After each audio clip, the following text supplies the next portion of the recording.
Welcome, everybody. Thanks for joining us for this live stream. The goal of doing these is to keep you guys updated with our progress and our thoughts, and to kind of live up to our values of transparency and being direct with both the team members inside as well as our customers. We got this idea from a few customers who flew to Minneapolis to record a podcast with us. They sat in on some of our town halls, and they said it'd be great if we could have kind of a town hall for customers as well. So we'll try to share the same type of information that we share with them, with you guys, and we'll try to do this 2 to 4 times in a year.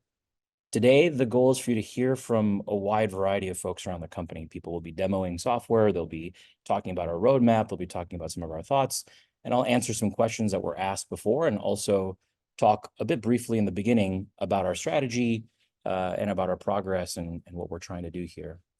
So again, thank you for attending.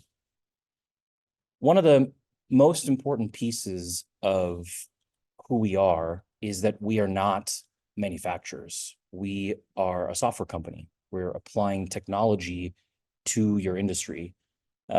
Using this Archimedes quote, we are not the lever and we're not the world. We're just the piece of technology that allows you guys to build the world. Everything that we think about, everything that we do is envisioning a world where you guys produce as much useful, valuable stuff with as little time, energy, and resources as possible. We think that there's a lot of evidence from the history of our country and of civilization that supports this concept that technology drives manufacturing and manufacturing drives changes in the world. One of the things we talk about a lot internally is that there have been these big phase changes in how things worked, and we've normalize some of the output from it. In the mid-1800s, a man named Henry Bessemer invented a process called the Bessemer process that reduced the cost of steel by 85%. And that allowed for skyscrapers and roads and bridges and ships and a lot of things that we use every single day without realizing that without this chemical innovation, we wouldn't have any of those things. In the mid-1900s, a group of people at MIT connected a computer to a lathe, also to a mill, and created the framework for G-code that allowed us to have the type of precision machining where we can have satellites and cell phones and a lot of really cool things. We've been using that technology to advance manufacturing ever since. We believe that right now, a lot of the technologies with AI, with the internet, with how software is written and built, are ready for us to deliver a communication, a coordination, and an automation change for manufacturers. We also very specifically believe that this change should be executed with smaller manufacturers. We believe that the way that we've manufactured things here, especially in the United States and places that have followed our model, where there's a lot of small manufacturers working together to make all sorts of different things, we think that creates the most innovation and the most efficiency. And that's why we've started our product in the way that we have. I think it's all very nice and good to talk about what we're trying to do and trying to create, but we also have a pretty well thought out and very clear strategy to be able to execute it. These are the 4 components that we think about on a regular basis to make sure that we're headed in the right direction. We want to make sure and need to make sure that teams that use Fulcrum to make things, make more stuff with fewer people and fewer machines. If that's true, if the throughput and the efficiency of every single business that's out there that uses Fulcrum is significantly larger than people that don't, we think that this technological revolution will happen much faster. If we can create an environment and a product where these companies that we work with can integrate and connect with each other seamlessly, that will absolutely speed up the entire process of manufacturing.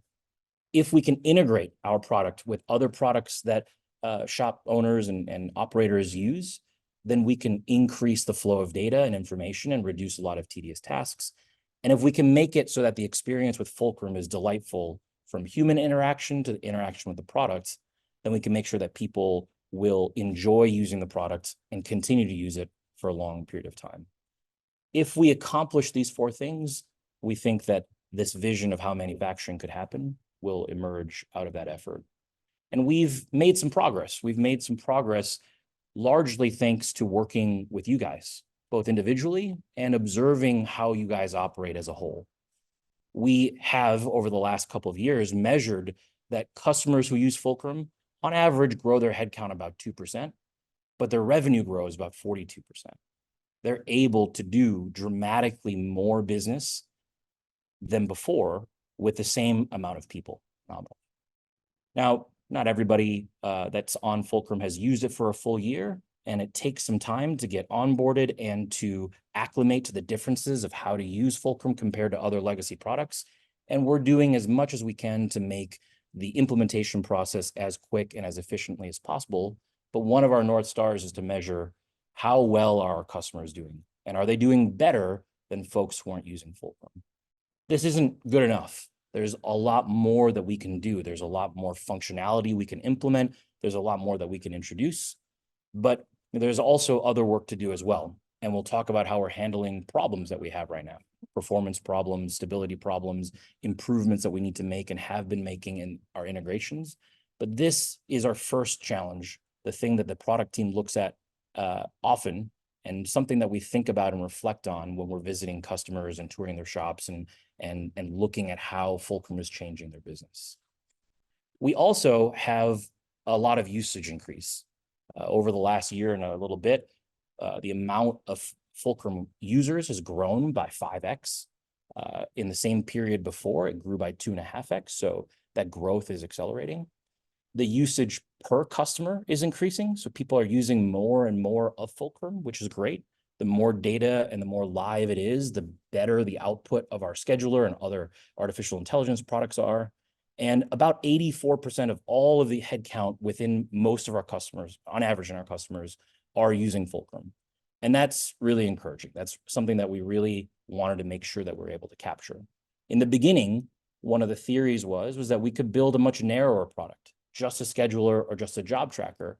But what we found out very quickly is, as more and more of the business is using Fulcrum, more and more of that data is automated and live, more and more things are able to happen more seamlessly and better for the business. This has resulted in a lot of growth success. We have grown a tremendous amount over the last 2.5 years. We've more than 10x'd the amount of contracted recurring revenue that we have. This has attracted an enormous amount of funding from outside partners. We've raised over $40 million from top-tier venture capitalists like Bessemer and Battery and Bain. These folks are 3 of the top 10 investors of all time, and they see the change that we're making, and they understand that we're thinking about our product more than just short-term gains. This investment really is what accelerates our ability to continue to deploy money into building the product.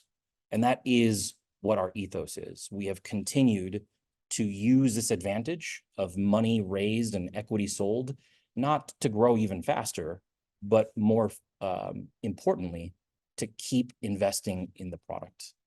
If you look at the distribution of our team, it stayed roughly the same. In 2020, before we raised any venture capital, we were spending about 54% of our budget on technology, on engineering, product management, on design, on building the actual product. Right now, we're at about 52%. If you compare that to the median software company that's out there, that's at our stage, or plus or minus a little bit, on average, they're spending about 21% on technology and dramatically more on operations and growth. We have a very, very, very thin operations team.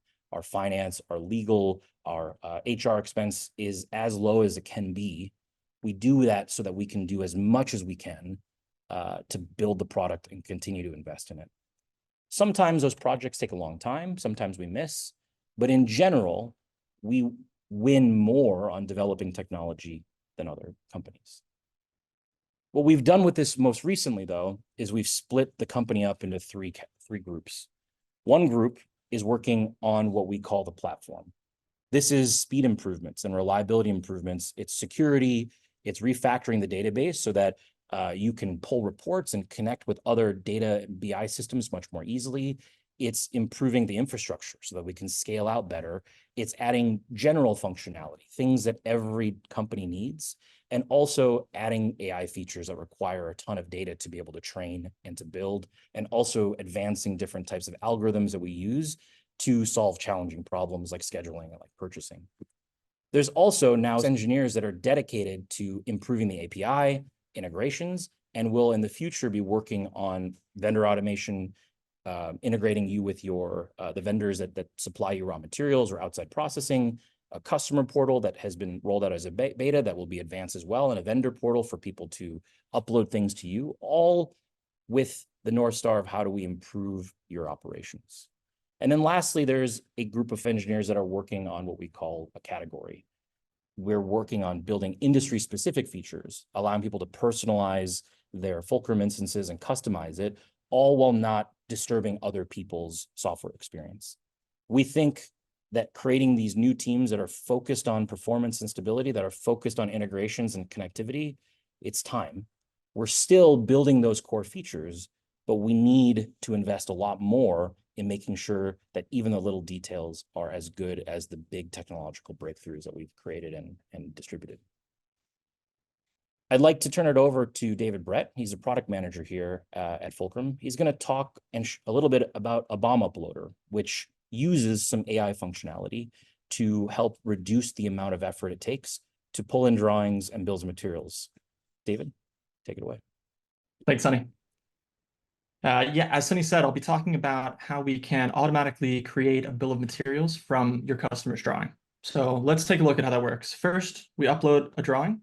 In this case, the system found one top-level part and 4 subcomponents. Then we'll click the import button and add the item and its BOM into our quote. Now, as you can see, the item, along with the customer's drawing and all of the subcomponents, have been added to the quote. So how this works is the system will automatically look through the drawing to find all the components using the OpenAI large language model. You'll have complete control over the generated BOM and can edit it before attaching it to a quote or using it elsewhere. With this new BOM uploading feature, Fulcrum makes it even easier to create quotes for your customers quickly and accurately. And now I'm going to hand it over to Liam from our engineering team, who will share some updates on the shipping flow. Thanks, David. Shipping in Fulcrum has been a long-standing source of confusion and bugs, and its deeply entwined nature with the rest of the application has made it very difficult to improve. So we knew that we needed to start over. So what you see here is the result of a 10-day hackathon where we built a new shipping experience from the ground up to make sure that you're empowered to make decisions, but never prevented from getting the job done. Searching and filtering to find what you need to focus on is faster than ever.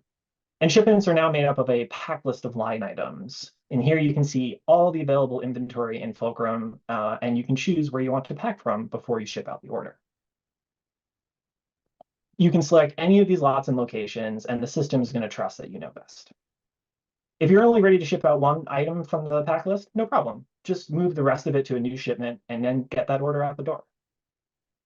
We're very proud of what we built, and we opened up a beta after just about a month of development. And since then, we've been working closely with customers to smooth out all the rough edges. The beta users have been an invaluable part of this process.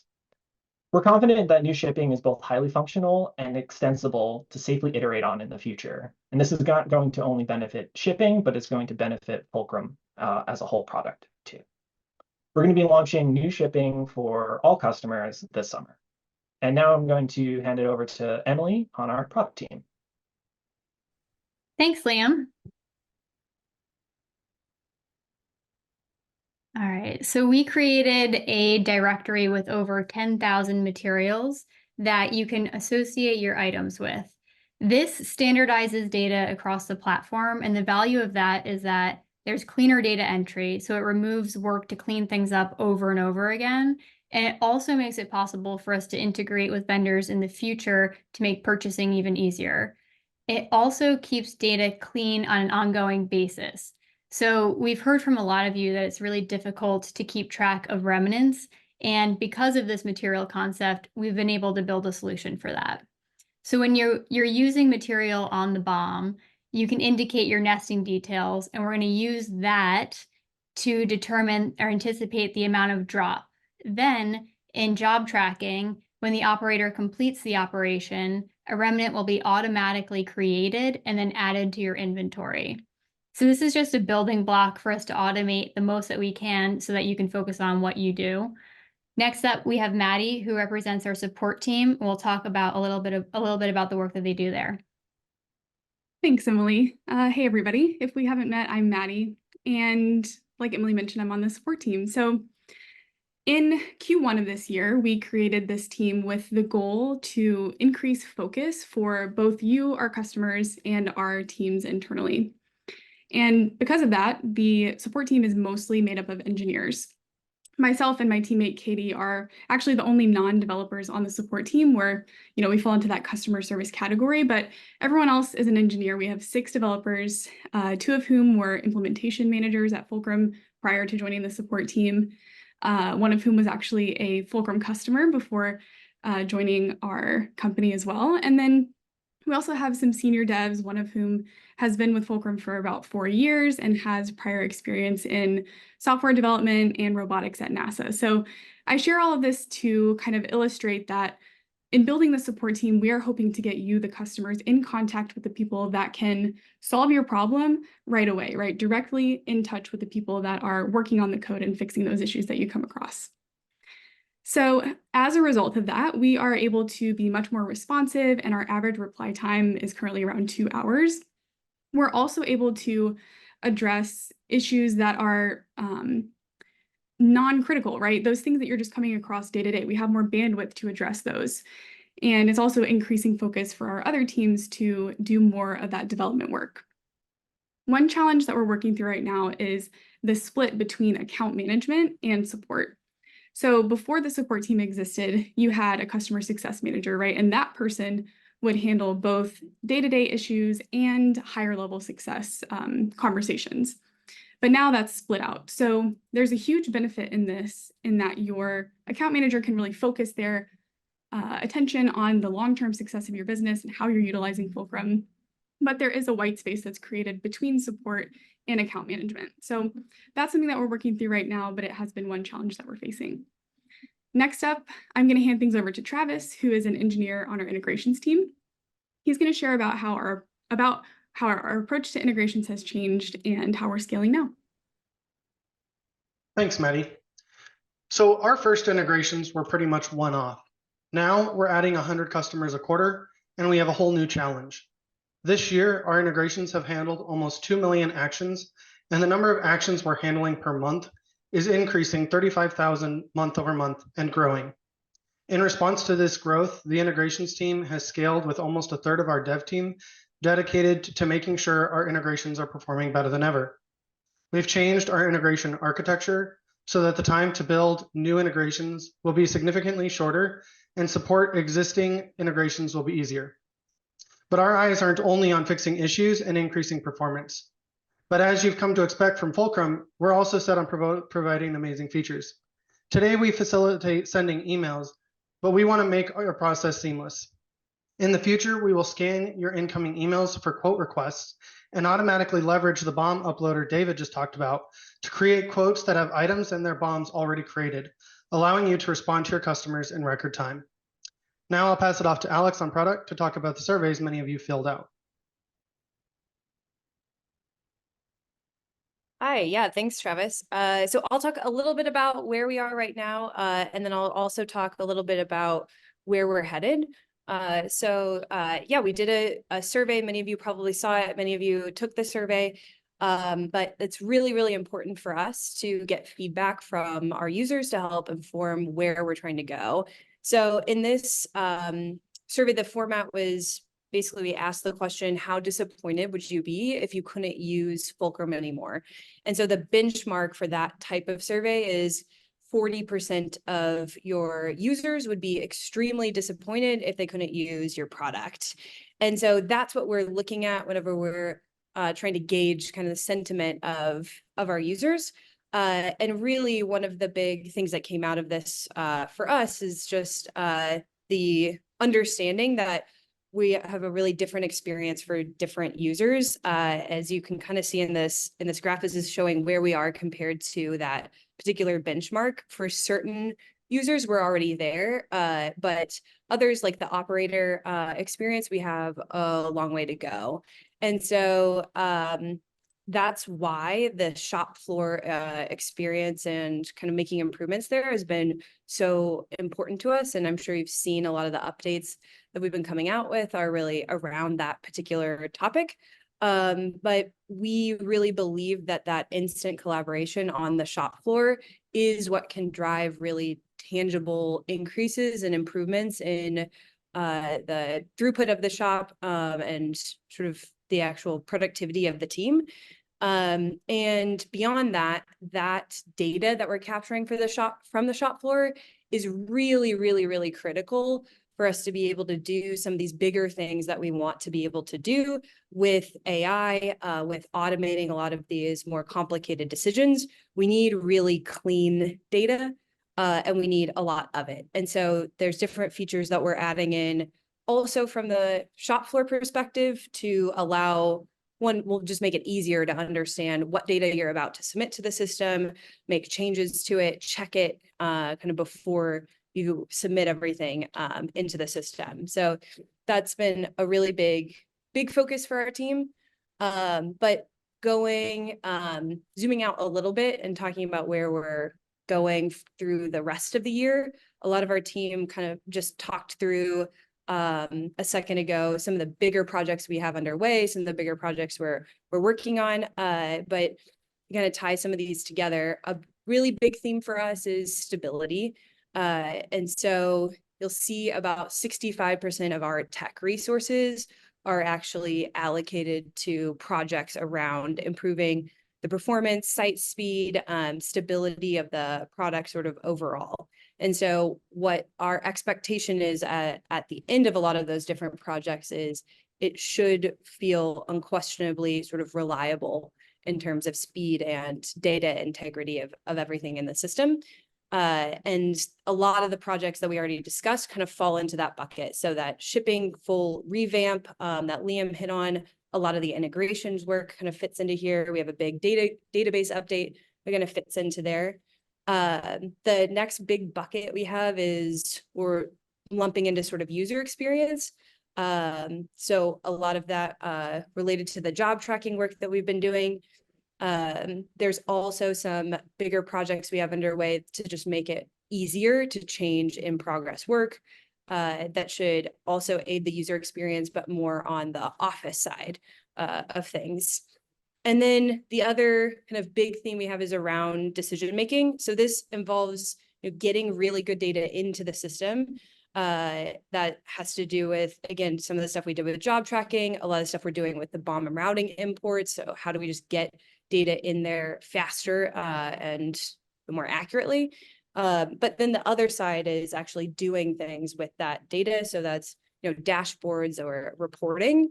And then the kind of last bucket of big work is around some of those more category, industry specific things that Sunny was mentioning earlier around our strategy as a whole.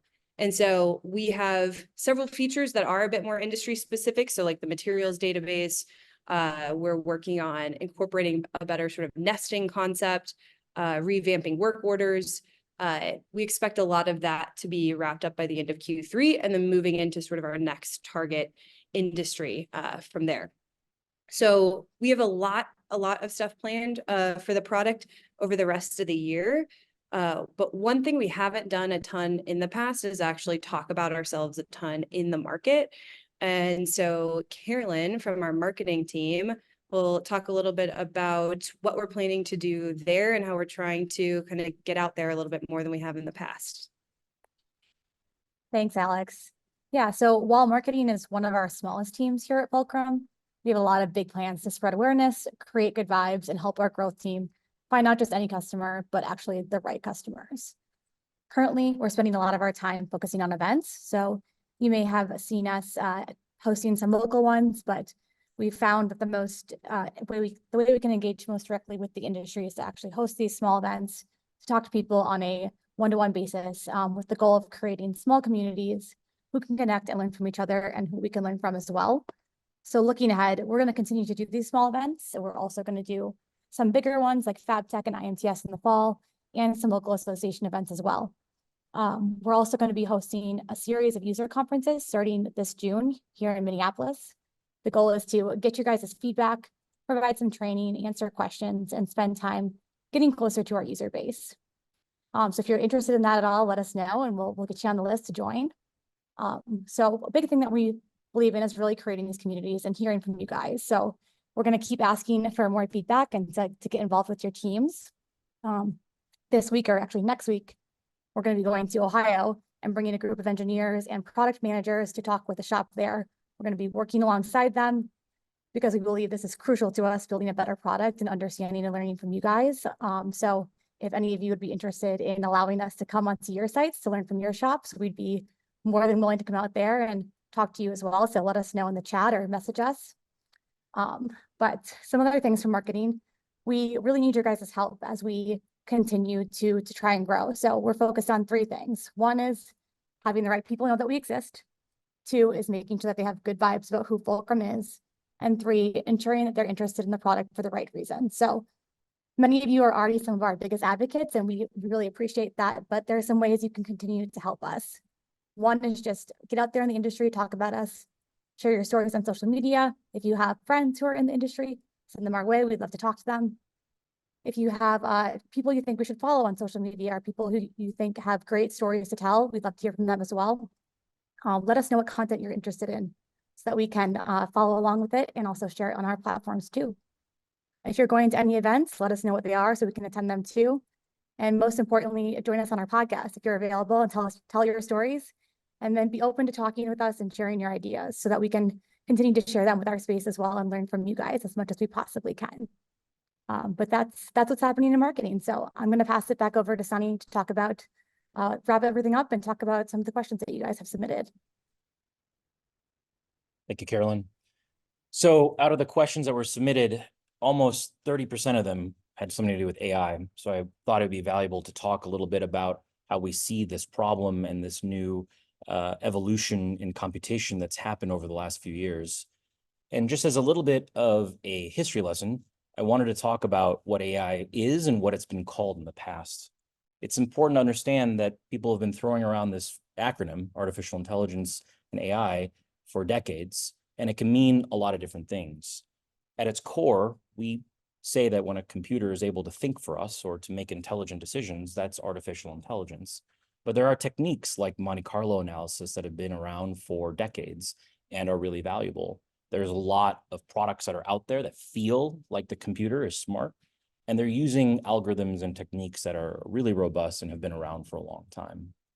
There's also things that are called heuristics, and the best way to imagine what these are is that they're basically best guesses. They're not provably optimal. They're not the best solution, but they're really, really good solutions, and they get you there really quickly. It doesn't take a lot of computer time to get there.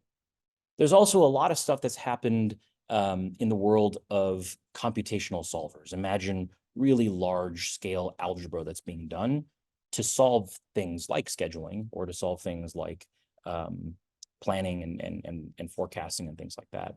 There's huge supercomputer machines that you can rent time on to solve these types of problems. And more recently, you may have heard a lot about machine learning, which is a little bit different than what's happened recently. There's a lot of really robust machine learning. Many of the parts of your life that touch computers is likely optimized by machine learning, whether that's Google AdWords or plane departure times. There are a lot of large models that exist in a lot of big businesses that use machine learning to predict things about the future and to help make decisions. The most famous one to me is a system called AlphaZero that was able to beat the world's Go master at Go and has been able to solve protein folding problems and a bunch of really cool stuff. But everything that you've heard about recently in terms of AI centers around a very new innovation called a transformer. And as simply as possible, a transformer is kind of an iteration on machine learning. It allows for the components of how machine learning works to work even better. And not just a little bit, a lot better. And what you may have used or have experimented with in ChatGPT essentially is a next word predictor. It takes the question you ask, a lot of training data, and all the context between the conversation you've had with it, and just predicts the next word one at a time. And it seems a little spooky and maybe unrealistic to conclude or to experience that that actually feels like a conversation.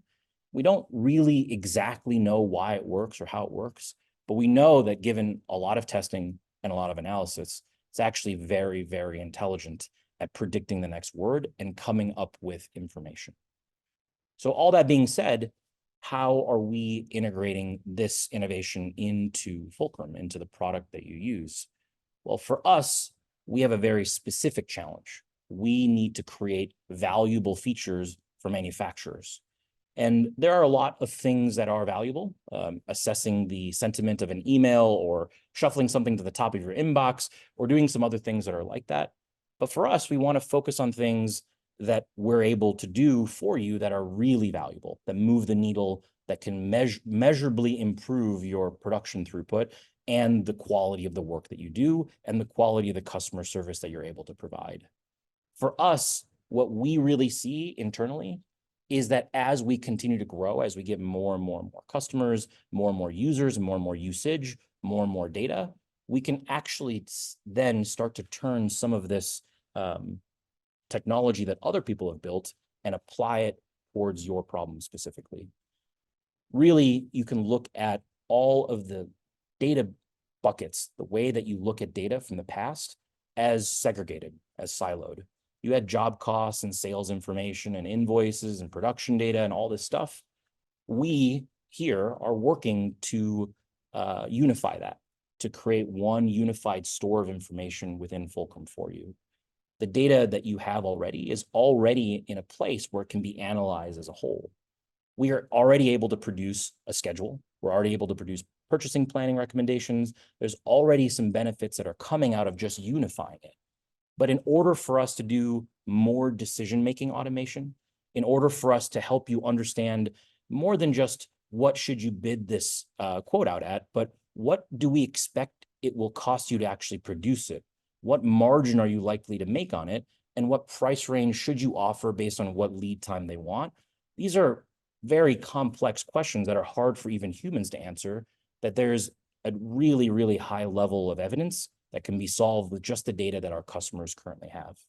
So even without adding new streams of data, without adding a bunch of cameras or equipment to pull in more telemetry, we can still develop an enormous amount of value in helping you make decisions and helping to automate the seams of coordination and communication. So we're really very excited about that. But as of right now, we're really not ready yet. Our number one, 2, and 3 priorities have really not very much to do with the actual creation of an AI. That might sound like it's the most interesting or the most fun part, but based on the innovations that have already been, trailblazed by other bigger companies, that part of the task, stitching it together and getting it to work, is really not as important or as difficult as making sure the underlying information is good. Part of that is improving the job tracker so that people put in more data. We have a lot of people that use it, maybe begrudgingly, some people that are maybe actively putting in wrong information or being dilatory with their usage of it. There are folks that are trying really hard, but are just not used to it. We need to make that as easy as possible to make sure that the flow of data is consistent and is high quality. The prioritization of the material database, first for metals and then for other materials, is to make sure that all of the different ways that people put their raw materials into Fulcrum aren't slightly different, that we have high quality, labeled, consistent data. And there's other things there too that we'll do that'll improve the quality of data, but also improve the quality of the user experience. We also do want to collect more telemetry. We want to use, with your permission, of course, maybe camera or vibration data that come from your tablets, maybe data that comes from your machines. There's a lot of other places that we can pull in information. There is signals that we can pull from emails that you send back and forth with your customer. We can look at revisions and help to maintain document and revision control while also automating some communication tasks with your customers. Those drawings are where we believe a lot of the information is. We believe that the difference between different revisions in a drawing represents the codified knowledge and data of how to make that item. The other communication you have with your customers is also super important. So before we can get to the step of really turning on a lot of features, we got to do some cleanup. We have to grab more data, and we also have to add some features to allow us to facilitate drawings and revisions a bit better. But more importantly, we need to continue to grow and grow efficiently. We can't grow inefficiently and have to raise so much money that other people can control the path of the company. We really want to maintain control so that we can focus as hard in the future as we have in the past in improving the product and investing in the technology. And so that efficiency is enormously important. Without scale and without efficient scale, we just simply won't get to the really, really cool stuff that'll change your lives enormously soon enough. So that's really one of our top priorities, is efficient growth and cleaning up some of this stuff. Now, before we head off into other questions that are out there, I want to reiterate a couple of things that other people that have spoken today have said. But there's nothing that we do that is important without you guys. The folks that are on the shop floor that are making things, that are taking raw materials, adding energy to it, and producing valuable components, that's really what's valuable. And I want to make sure that everybody that's here and listening knows that the whole team is rallied around that. We care more about what you produce than any other trivial thing that we do. And our entire company is oriented and aligned towards listening to you, learning from you, and building the best product possible. So your engagement, all the participants that are here, everybody that's invited us out to your shops, that talk to us, that give us feedback, good feedback, negative feedback, every single piece of information is a part of the puzzle that'll allow us to do really cool stuff with technology. And that's what we are. We're a technology company that just happens to care quite a bit about what you guys do. I know there's a bunch of questions that have come in. Alex is going to read them, and I'm going to answer them as best as possible over the next 20 minutes.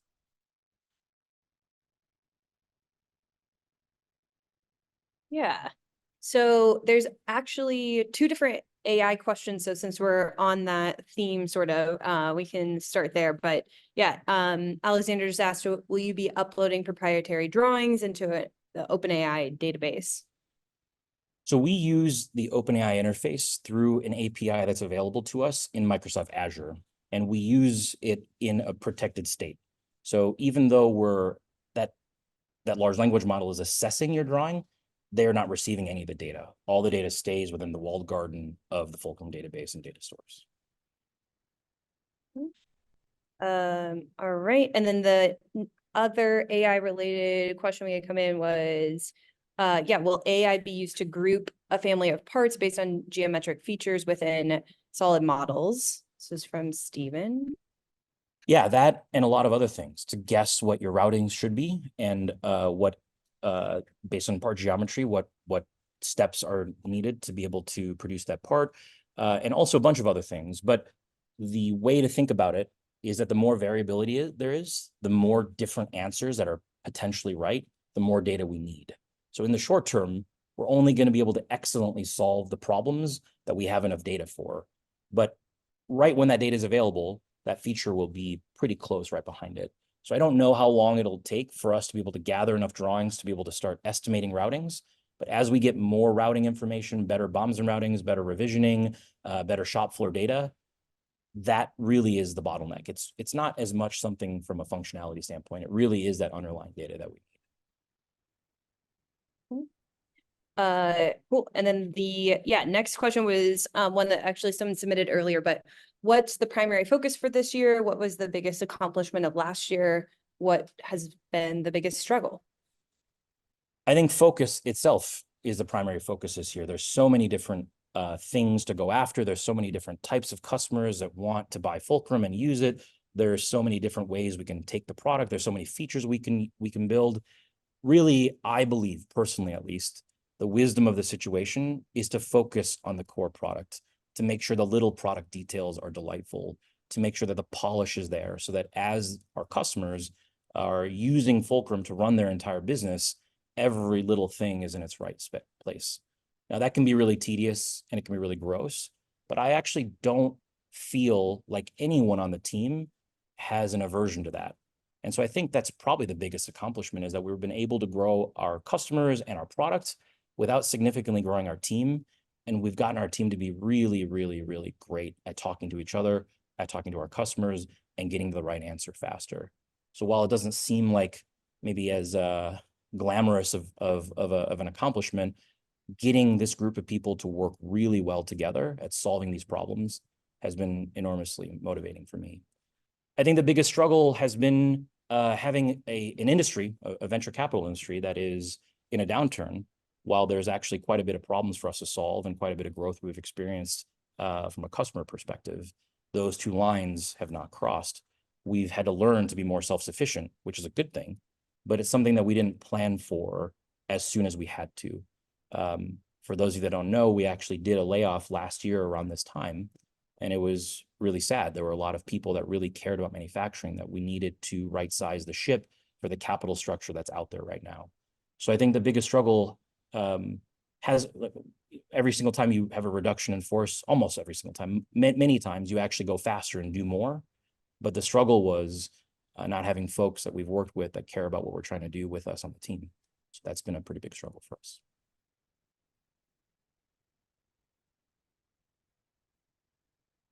Next question we have are there plans to easily, but also with the least amount of user input as possible, update the routing based on the history of a component? Yeah, I think that's the very next step. Once the BOM interface, which we'll release a video on a Fulcrum 4 about some of those improvements. We're changing the way that BOMs are built to be a lot easier without modals, without pop-ups everywhere, to be more drag and drop, to be able to update parents better. There's a lot of BOM improvements. The very next thing to work on is routings. So once that BOM interface is cleaned up, once some of the nitty-gritty features of updating and maintaining your revisions are there, and we can more accurately rely on life history data of a particular item, the very next thing is to do a bunch of routing stuff, including guessing or heuristically understanding what the routing might be or what it should change into. Awesome. Yeah. Next question we have is about customization, sort of, and personalization. So we talked about the fact that some of our engineers are working on ways for Fulcrum to be more personalized for each company without affecting other customers. Can you speak to how you would imagine this would work? Would we get changes made to our instance, or what does that look like? Yeah, probably get a little bit philosophical for a second. One of the things that angers us, that we identify as an enemy, is that if you look at all the dollars spent in enterprise software and ERP software and whatever, MES software, whatever you want to call us, over 85% of it is spent on customization and implementation and services and consulting hours. And we just don't think that's a good use of money or time. But there are also a lot of things that people do slightly differently. And if we get in the way of those little things, that's us getting in the way of innovation. It might not seem like it, but looking at your profitability slightly differently could be an innovation that helps you compete. And we want to make sure that all of those things are possible. So while we're making some things more rigid, like the items database, where we just know physically that's what the dimension of this item is, we're going to make all those things rigid, but that's going to allow us to add some more personalization and customization abilities elsewhere. And so some examples might be something as simple as you might not look at the same things on a grid as someone else to be able to change what columns are shown, to be able to add simple math. Many of you, unfortunately, it pains me that this happens.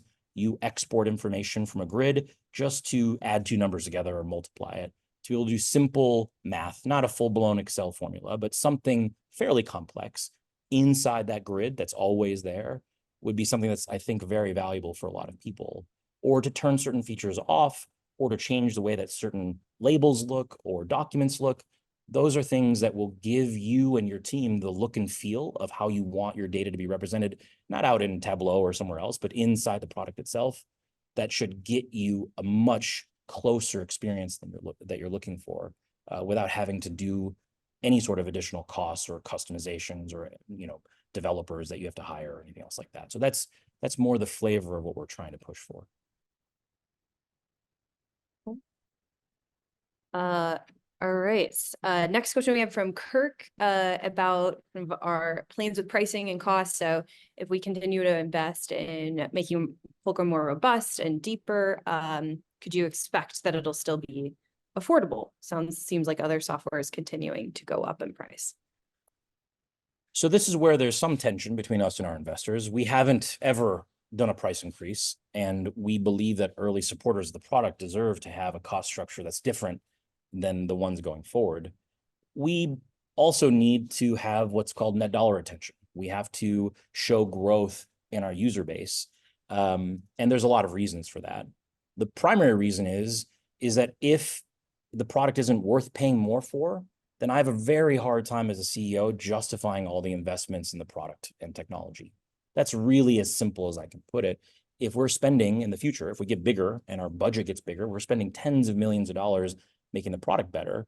Well, from a rational capitalism standpoint, the product should cost more. But we believe that we should price it based on your revenue, your scale. If we help you build more stuff without hiring more people or buying more machines, well, as long as we share a little bit, a percent or so with the growth, then hopefully that matches the value that we provided to you. We haven't really spent enough time thinking about this, and there's some customers that we're scheduled to have conversations with to see if this would be fair or not. But our number one priority is to make sure that we can continue to invest in the product the way we want to, but that whatever pricing model we come up with is fair. We don't want to go to a per user or per seat basis and you have people sharing accounts and stupid crap like that. We don't want to go to a per drawing thing and you have people not putting revisions into the system. We want to have some methodology of pricing that allows for you guys to use the system as much as possible. So that's part of our philosophy. It's something that we'll have to address over the next year, but it's not something that we plan on addressing in the next month or so. But if you have thoughts, if there are suggestions, we're open to hearing them. This is a collaborative process. This isn't something where this is what's best for us. We're going to kind of shove it down the market's throat. But there are some tensions that do need to be resolved. All right. Next question from Rhett. Question about whether there'll be a user manual or sort of where we see that going. Yeah, I think one of the struggles with documentation is also one of the reasons why documentation isn't super valuable right now, but that's changing pretty quickly. Imagine if the product is changing a lot, well, and you have a really, really specific set of user manuals, well, you have the burden of updating those manuals as well as changing the product, and it slows it down. But there are parts of the product, like this shipping revamp, that will essentially lock in some of its core usage for a while because it's going to be that much better. And so as we start to refactor things in a way where it's unlikely to fundamentally change for quite some time, there'll be a lot more value in adding user manuals and documentation, either in the application or available on a website or videos to be able to share. As you can tell, if you go on our YouTube channel, there's a bunch of videos that were really relevant a year ago that are already irrelevant because we've added so many new features. There's a lot to add still, but most of those features are going to be way more complex and way cooler, but they're going to take longer to develop. The natural outcome of that is more documentation. So while I don't have a timeline for you, I can tell you that I'm the one that's holding it back. There's plenty of people that agree with you on the team that want to document everything. But all I can say is it'll be soon, and it'll be in places where the product has kind of calmed down a little bit in terms of how often it's going to be changed. Oh, we just had one more pop in. So this is just in the Q&A chat right now, but what are the biggest customer success stories that you can share? Can you share any best practices that would help us achieve that same success? For example, are there number schemas in the database that we should be using? Yeah, so just expanding kind of on that. Yeah, I think that a lot of times, especially, I learned manufacturing when I was in my 20s. I learned it from, I was working at a shop and a consultant came in and introduced me to all these concepts and spreadsheets. And so for a long time, I believed that improvement to a shop was about studying Excel sheets and stuff like that. And there's a lot of value to that. But what I think the biggest improvements are, the things that are actually substantially different and better, actually have much more to do with communication and coordination. If you think about it, as a company grows and as the number of machines grows and the number of customers grows and the number of different parts you make grows and the number of different shipping deadlines and price breaks and releases on a blanket order grows and grows and grows. The biggest tax you pay as a company is a coordination tax, making sure everyone's on the same page and making sure everyone knows what they're doing. As weird as it is to say, a lot of the functionality, a lot of the artificial intelligence, a lot of the connectedness, a lot of the things that are only available because it's a cloud-based product and it's internet-based, a lot of those things actually fundamentally change the way that people communicate. More point-to-point with each other instead of hub and spoke, more quickly, more accurately, more directly. It allows people to learn how to use the product faster, how to use the shop itself faster. It allows for people to react to things faster. While that doesn't seem like a big deal, it amounts to a lot of the value that our customers experience. That's why we're so insistent in the implementation process that, yes, this is how you used to do it, but if you want to get this throughput improvement, there are things that will have to change. Now, we can make it easier for you to change those things, but some of the best success stories almost always have the same common theme, which is we communicate better. We have a better culture now. People know what they're doing. They're more motivated to do those things because they understand the context behind it. We're coordinating better. There's less downtime. There's just more throughput. We're just shipping more things. And if you really dig in the data, I think that is the conclusion, is that if a lot of this information is collected better, analyzed better, then your smart people are managing production instead of trying to create a schedule or trying to figure out a job cost. Your salespeople are figuring out what the customer actually needs and maybe moving a irrational hole from a bend line, or not having interior rounded corners on something that they're trying to CNC. Those things drive a lot of value, and removing the burden of that so that you can do things that only you can do that we can't possibly help with. That's actually probably a better description of it. And I would say that lastly, it's really difficult to scale a manufacturing firm now. You're doing more than ever before. A 50-person machine shop or a rubber extruder or a sheet metal fabricator or whatever would be the same as a 150-person shop 30 years ago. But that also makes it more difficult to scale.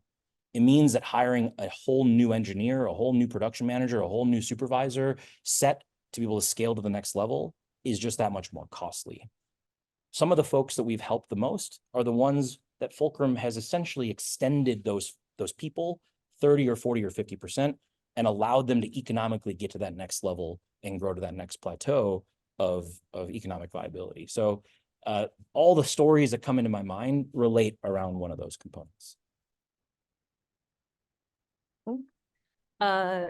Cool. Yeah, the next question is actually around the status of work orders. So I can speak to some of this, but question on the status of it and whether you'll be able to basically essentially create multiple parts as an output from a single job or essentially a single routing.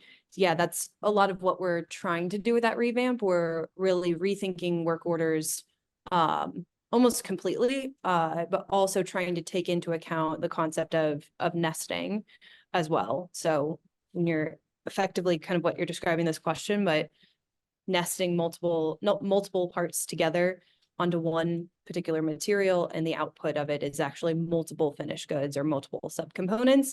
Fulcrum doesn't handle that concept really well right now, and that in general, just this concept of grouping work together more flexibly is something that we're working on in that project.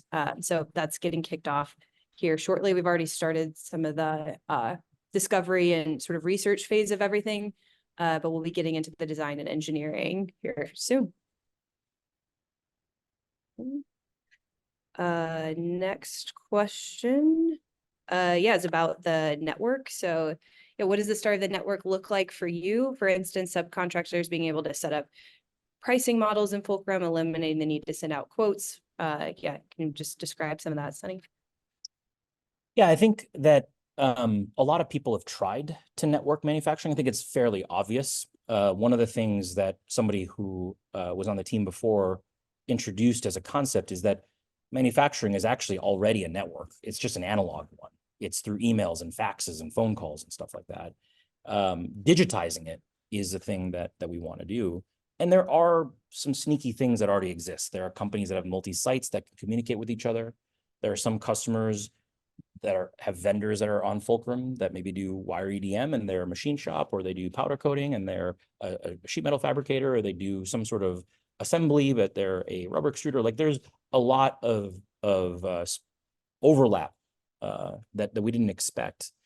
But really, I think the network will be the most valuable when the connections are just easy, that without us having to do any sort of engineering or work or understanding it, you'll just be able to send an order to somebody and it'll just automatically ingest into their Fulcrum account. That means that we have to focus. We have to focus geographically a little bit. We really don't work. We don't solicit anyone outside of the US. People come in often, but we really target the US and Canada right now. It requires us to think really strategically about what delivers the most value and also helps the network establish. Clearly, having a really universal materials database would really help. And we're working with folks like MSC and Ryerson and Reliance and a bunch of really big names like that to try to see if we can get their data. We haven't really had a huge amount of progress. They're talking to us and they have conversations, but there are things like that that I think will help build the network from the ground up as well and provide a lot of value. But I think we're already seeing more network effects than we expected. I just don't think it's as automated as I want it to be, but I'm hopeful that within the next year or so, we're going to see some of these things come out. All right, we have a question, about the markets that our customers are in. So I think generally, what industries, markets is sort of the breakdown of our customer base. Well, we call these markets something maybe non-traditional. We have categories like fab for sheet metal fabrication, CNC for CNC shops. We also have categories called big ass metal. If you make really big metal things, we don't really call you a fab shop. Maybe you call yourself a structural steel place, or maybe you make big machinery. But we have fairly even breakouts. That's what's cost a lot of money. We could have built this product one industry at a time, but we've had a pretty representative sample of the whole slice of small business manufacturing almost since day 200 or something like that. And we've supported all of them, and we pour a lot of effort in each and every one of them. For us, you can't create these emergent effects. You can't have cool manufacturing synergies without addressing every one of these pieces of the market, but we're still pretty representative. We're maybe a little bit, maybe like 5% overweighted in CNC, might be like 1 or 2% overweighted in fab, but really it still remains pretty evenly spread throughout what the demographics are. All right, there's a few more questions. I think we'll go ahead and answer the couple. I know we're basically at time, but we'll run through the last couple of these. Quick UI question: plans for dark mode or design? Our head of design, Rob, who designed this entire presentation, has been hankering for dark mode for the last 2 or 3 years. At some point in time, we'll let him do it, but sometime soon. It's not one of those things that's mission critical. We know that a lot of people want dark mode. It's something that's on the list. We have this concept called 30% time where people can work on their own projects. We've been pretty crunched for the last year, basically, but as that frees up, I think someone will pick that off and do it because there's a lot of engineers that want it as well. Nice. All right, just two questions, then we'll wrap things up. One question about recently had an acquisition, saw this on LinkedIn. Any comment or vision for that? David Brett, who you heard from earlier, he was the founder and CEO of a company called Wayland. His company was invested in by a very famous venture capital firm called Fractal. He joined the team and brought a lot of his knowledge and some of his customers over. In terms of a vision about it, I wouldn't say that I'm very acquisitive at all. Like, I don't think in terms of growing the company by adding people on. I think that it's really difficult to merge cultures. Those of you that have been through any sort of private equity roll-up in manufacturing, those same problems exist in technology companies. You built your technology differently. You think about the problem differently. I think David was a remarkable fit from a cultural perspective and from a knowledge perspective. So it was one of those no-brainers. And we have 2 engineers that were from an AI scheduling company called Kinta that we absorbed as well about a year ago or 2 years ago almost. And they've done remarkably well here too. But those represent maybe 3% of all of the opportunities and deals that come across my inbox. And we typically say no to almost every single one of them because we care more about integrating the team perfectly than just having inorganic growth. Like I don't care about adding $5 million of revenue. If there's an opportunity for us to deliver a better product, have a stronger team, then as a no-brainer, of course. But I look at those things pretty discriminately. Cool. All right. Last question is more of a feature question, but you can turn quotes into sales orders. Do we have any plans to basically have an RFQ system so you can send RFQs to vendors and then convert them to purchase orders? RFQs are, I think, probably the most requested functionality that is regularly coming across our desks.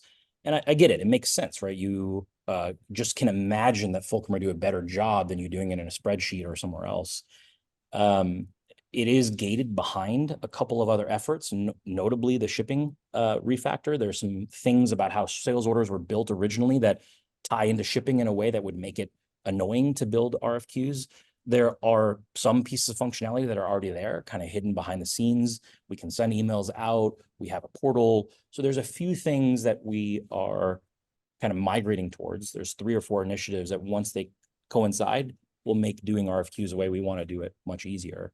But I would say that it's at the top of the list. It's near the top of the list. It's just waiting for some other functionality to be refactored. Thanks. All right. I think that's all we have. Thank you guys again for coming. And we'll do this again, maybe 3 months or 6 months from now. And appreciate all of you. Thank you.